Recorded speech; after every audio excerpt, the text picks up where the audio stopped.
Hey there, ready to tackle like a real philosophical brain teaser? Oh, I'm game. Today we're diving into this age-old debate. Mm-hmm. Free will versus determinism. Yeah. Do we really call the shots in our lives? All right. Or is everything playing out from some cosmic script written since like the Big Bang? You've been wrestling with this one. That's a good one. And trust me, it's a question that's puzzled philosophers for centuries. Oh, yeah, it's a head scratcher. It really is. Because it deals with how we experience the world every day. Exactly. We feel so deeply that we're making choices. We do. Constantly.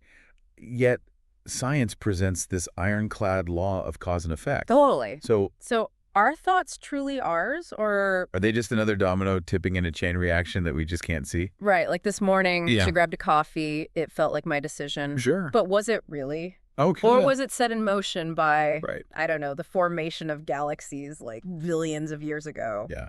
Let's start with the camp that says you did have a choice. Okay. That your coffee craving wasn't preordained by the cosmos. Okay. Libertarian free will. Okay. This is the idea that humans, with our conscious minds, have this unique ability to act freely, independent of any prior causes. So real free will, the kind where I could have gone for tea, juice, or even like leftover pizza Sure, yeah. instead of that coffee, hinges on having real options, right? Exactly. That's the crux of it. Okay. It aligns with what's called the principle of alternate possibilities. Okay. For an action to be truly free, Yeah. you'd have to have genuinely been able to do something else. Right. Imagine rewinding the universe to the moment of your coffee choice. Okay. Could it have unfolded differently? Okay. Libertarian free will says yes. Okay, I get that. But then we have this other side, Right. hard determinism, Yes. saying it's all a chain reaction, Yes. like a cosmic domino effect. Precisely. Okay. This perspective argues that every single event, from a sudden downpour to your choice of what to read next, is simply the inevitable result of everything that came before it. Okay. Think of it like a baseball game. Okay, I'm intrigued. How does baseball tie into all of this? Well, picture a home run. It doesn't just happen out of nowhere. Right. There's the pitcher's throw, the batter's stance, their swing, even factors like wind speed and the grain of the bat. Wow, yeah. All of these things lead to that moment. Okay. Hard determinism suggests that our brains, being part of this physical world, operate on similar principles of cause and effect. So my coffee craving was less of a choice and more like a neurochemical home run, It could be. set in motion by a chain of events I'm not even aware of. Yeah. It makes you feel less like a director of your own life and more like an actor following a script. That's a great way to put it. Yeah. And that leads us to a crucial question. Okay. If the universe, down to our very brains, runs on cause and effect, Yeah. why should human actions be any different? Right. Why would we be exempt from the laws of physics? Yeah. You know? That's a good question. Okay, so if we're basically like finely tuned machines Right. working within this chain of cause and effect, Yeah. where does that leave our sense of free will? That's the million-dollar question. And it gets even more complex when we think about our motivations. Right. Yeah. Let's say, for example, Okay. you're offered a promotion at work. Okay. It comes with more responsibility, more money, Sure. but also longer hours. How do you decide? Well, on the surface, it seems like a classic pros and cons list. Right. Weigh your options, trust your gut, make the choice that feels right. Yeah. Pretty straightforward. Seems like it. Yeah. But let's dig a little deeper. Okay.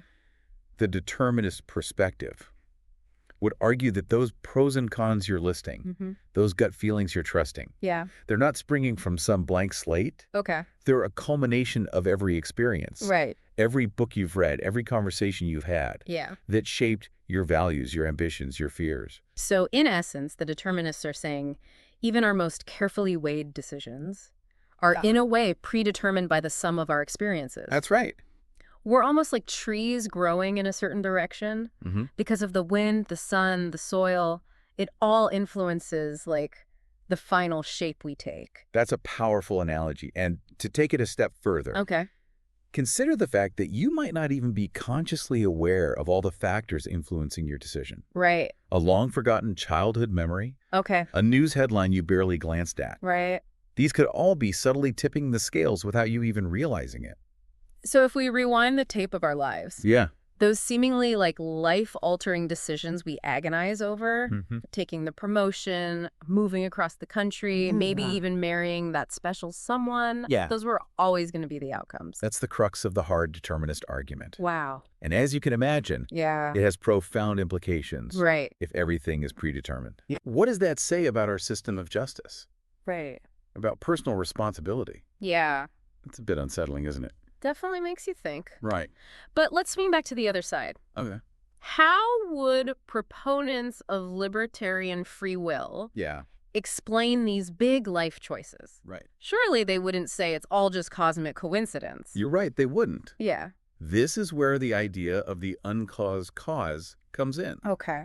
Libertarians might argue that some decisions, particularly those with moral weight, originate from a deeper place, a wellspring of free will that isn't bound by the usual chains of cause and effect.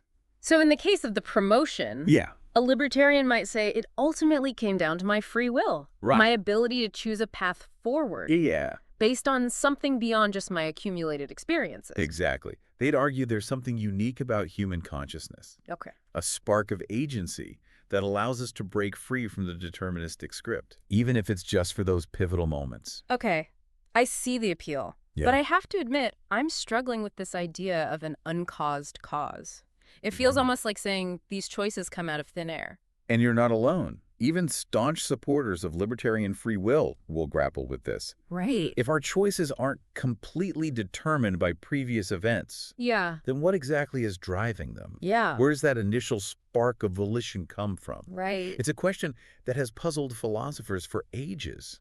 I have to say, this whole uncaused cause thing, it's a tough one to wrap my head around. It's like saying there's this tiny pocket of my brain that's somehow exempt from the laws of the universe. And that's precisely where the heart of the debate lies. Okay. Can we really separate ourselves from this intricate web of cause and effect that governs everything else? Right. Or are we just part of this grand cosmic tapestry, each thread meticulously woven together since the beginning of time? So where does this leave us? If our choices are predetermined, like the hard determinists suggest, does that mean we have no control over our lives? Well, not necessarily. Okay. Think about it this way. Even if our conscious choices are ultimately the product of countless factors beyond our awareness, we still experience them as our own.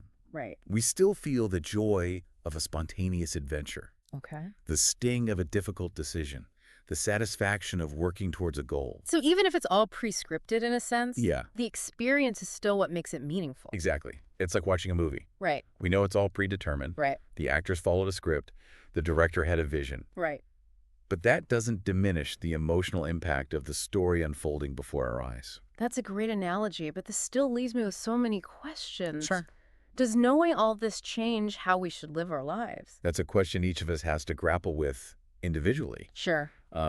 Some might find a sense of liberation in determinism, a release from the burden of endless choices. Okay. Others might double down on their belief in free will. Right. Finding meaning in the act of striving and choosing. Right. Even if it's all part of a grander plan. It's definitely a lot to ponder. It is. So what's the takeaway for our listener who's trying to make sense of all this? If everything from our breakfast choices to our career paths might be predetermined. Right. Does that mean we should just accept the status quo? Not at all. Even if our actions are part of a grand, intricate plan, we still have a role to play. Every decision, every action, every interaction contributes to the unfolding of the universe. So in a way, even if we're all just actors following a script, we can still strive to play our parts with passion. Absolutely. With intention, with a commitment to making the story the best it can be. Precisely. And who knows? Maybe that sense of agency, that drive to strive and grow, is woven into the fabric of the universe itself. Perhaps it's all part of the grand design. Okay, that's a thought-provoking way to look at it. Right. So for our listeners out there wrestling with these ideas, remember, even if the universe has a plan, you're still an essential part of the story. You are. Keep questioning, keep exploring. Yes. And most importantly, keep living your life with intention. Until next time, keep those philosophical gears turning.